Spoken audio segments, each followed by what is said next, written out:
Is Samsung finally making foldable phones more practical, or is there still a missing piece?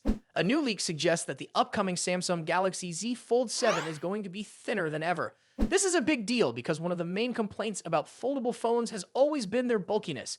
If these leaks are accurate, Samsung is working hard to change that. But while the slimmer design is exciting, there's still one area where the company seems to be holding back. According to the leaked renders, the Galaxy Z Fold 7 will be significantly thinner than the previous Z Fold 6. This could make it much easier to carry and more comfortable to use. While other brands have also been working on making foldables slimmer, Samsung's design might set a new standard. The device is rumored to have an 8.2-inch inner display and a 6.5-inch outer display, slightly larger than its predecessors.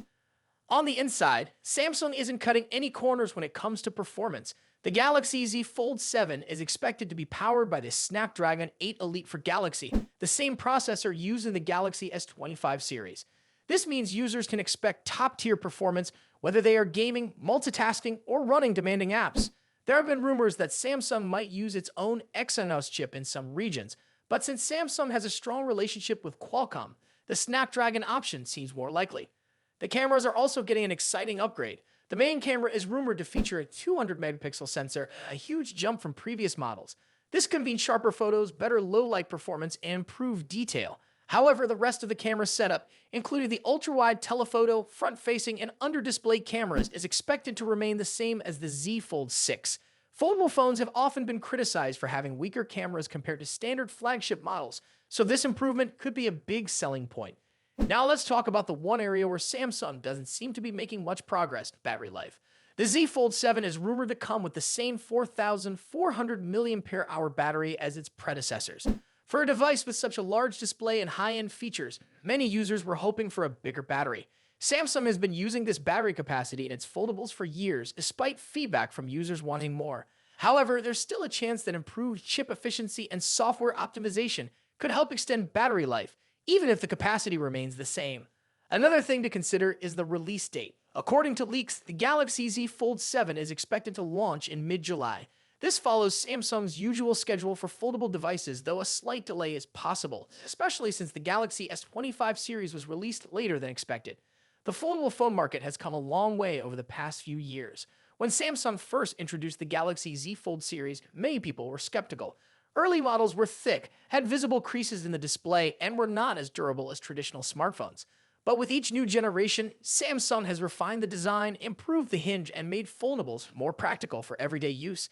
That being said, the competition is heating up with other brands launching their own foldable devices. If Samsung wants to stay ahead, it needs to keep pushing the limits of innovation. Is Apple finally breaking away from Qualcomm for good? A new report reveals surprising details about the 5G modem chips in the upcoming iPhone 17 lineup, and the changes could have a big impact. For years, Apple has relied on Qualcomm's Snapdragon 5G modem chips to power the cellular connectivity in its iPhones. But with the recently announced iPhone 16e, Apple has started moving toward its own in-house C1 5G modem. This shift is expected to continue with the iPhone 17 Air, which will also use the C1. However, Apple's strategy for the rest of the iPhone 17 series is where things get interesting. While some reports suggest that Apple will stick with Qualcomm for most models, a new report claims that Apple is planning to use a 5G modem chip from MediaTek instead.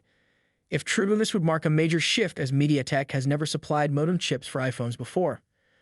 One key limitation of Apple's C1 modem is that it does not support mmWave, the fastest type of 5G signal. But since mmWave coverage is very limited and hard to find in most places, many users might not even notice this missing feature. Apple seems to be focusing on building its own modem technology step by step before completely phasing out Qualcomm. Apple's long-term plan for its C1 modem is ambitious. Reports suggest that by 2026, Apple will introduce a second-generation version of the C1, which will add mmWave support and achieve download speeds of up to 6 gigabits per second. It could also support 6-carrier aggregation for better network performance, allowing the phone to combine multiple frequency bands for faster speeds. Looking even further ahead, Apple wants to celebrate the 20th anniversary of the iPhone in 2027 by making the C1 modem better than Qualcomm's Snapdragon modem.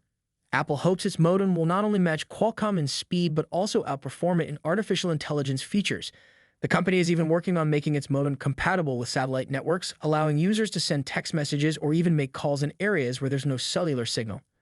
Another interesting goal for Apple is to eventually combine its main processor with its modem chip into one powerful component. This would improve efficiency and possibly allow for even thinner devices. Apple's Senior Vice President of Hardware Technologies, Johnny Shroji, has called the C1 the most complex piece of technology Apple has ever designed, showing just how much confidence Apple has in its in-house modem. By moving away from Qualcomm, Apple also stands to save money. Right now, Apple has to pay Qualcomm both the licensing fee and royalties for every iPhone that uses its modem. By developing its own modem, Apple can cut those costs while gaining more control over its technology.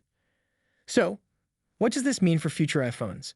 It looks like the iPhone 17 Air will be the first major test for Apple's C1 modem, while MediaTek's modem could power the rest of the lineup.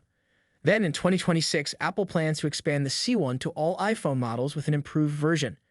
If everything goes according to plan, by 2027, Apple's modem technology could be more advanced than Qualcomm's. What do you think?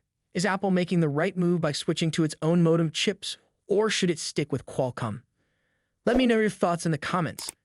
And if you found this video helpful, don't forget to like and subscribe for more updates on Apple's latest tech. Samsung is getting ready to launch 3 new Galaxy A series smartphones: the Galaxy A56, Galaxy A36, and Galaxy A26. These devices have already surfaced in certification listings and benchmark results, giving us a glimpse of what to expect. However, Samsung has now indirectly confirmed their existence by listing them on its official website, making their arrival more certain. Recently, Samsung published the support page for the Galaxy A26, confirming the phone's existence. While this was a clear sign that the device was on the way, there was no official mention of the Galaxy A56 or A36 until now. Samsung has now included all 3 models on its website for trial, specifically on a page related to out-of-warranty repair services. The listing reveals the retail names and model numbers of these phones, making it the first time Samsung has officially acknowledged them. Samsung's decision to list these models together strongly suggests that they will be launched at the same time. This wouldn't be surprising, as the company followed a similar strategy last year when it introduced the Galaxy A55 and A35 together. Reports indicate that Samsung might unveil the Galaxy A56, A36, and A26 as early as next month. While the webpage provides information on screen replacement costs for various Galaxy smartphones, it does not include pricing for display repairs on these 3 upcoming models. This is likely because Samsung has not officially launched them yet. However, the fact that they are now appearing on the website suggests that their release is imminent. The upcoming Galaxy A series phones are expected to bring several improvements over their predecessors. Leaks and rumors suggest that the Galaxy A56 will feature a more powerful chipset and improved cameras, making it a solid option for those looking for a mid-range device with premium features. The Galaxy A36 is expected to fill the gap between the budget-friendly A26 and a more powerful A56, offering a balanced mix of performance and affordability. Meanwhile, the Galaxy A26 is likely to be the most budget-friendly of the 3, catering to users who need a reliable smartphone without spending too much. One of the most anticipated aspects of these devices is their design. Samsung has been refining the look of its Galaxy A series smartphones, and these new models are expected to continue that trend. Recent leaks suggest that they may feature slimmer bezels and a more modern aesthetic, aligning them with Samsung's flagship Galaxy S series. On the software side, these devices are expected to run Samsung's latest One UI version, likely based on Android 14.